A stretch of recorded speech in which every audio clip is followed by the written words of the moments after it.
25 வருஷம் முன்னாடி போய் லெட்டர் எழுத போகிறோம் எப்படின்னு பார்ப்போமா? நான் அந்த வெப்ப நேரடின்னு ஓடி போய் சோறு எடுத்துகிட்டு வந்தேன். இங்கே கேட்கல வீட்டில் அந்த மட்டும் 5 ரூபாய்க்குள்ள கம்மு கூட இல்லாமலாம் இருக்குது அப்படின்னு. அப்படியெல்லாம் இல்லை, நம்ம 25 வருஷத்துக்கு முன்னாடி போய் லெட்டர் எழுத போகிறோம். ஸோ நமக்கு இன்றைக்கி சோறு தான் வேணும். இன்றைக்கி எங்கள் பாட்டி வீடை க்ளீன் பண்ணிகிட்டு இருக்கும்போது தான் இந்த நிறைய நாள் முன்னாடி உள்ள பொக்கிஷம் கிடச்சி. வேற ஒன்றும் இல்லை, லெட்டர் தான். முன்னாடி எங்கள் மாமா வந்து பெங்களூரில் இருக்கனார். எங்கள் மாமாவுக்கு இதில் தான் லெட்டர் எழுதி போடுவாங்க. சரியா? முன்னாடியெல்லாம் எல்லாத்துக்குமே லெட்டர் தான். இப்போ தான் இந்த ஃபோன் எல்லாம் வந்த பிறகு எல்லாம் அந்த யாருமே போஸ்ட் ஆஃபீஸ் போகிற பழக்கமே கிடையாது.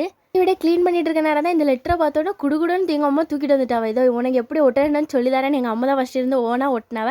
அப்புறம் உள்ள இது எழுதணும், வெளியில் ஃப்ரம் டு எங்கே ஒட்டணும் எல்லாமே கிளியராக சொல்லி தந்தாவ. நானே என் பாட்டுக்கு எதாவது கிரிக்கெட் இருந்தேன். நான் வீடியோவில் காட்டி தரேன். நிறைய பேருக்கு தெரிஞ்சிருக்கேன், நிறைய பேருக்கு தெரியாது.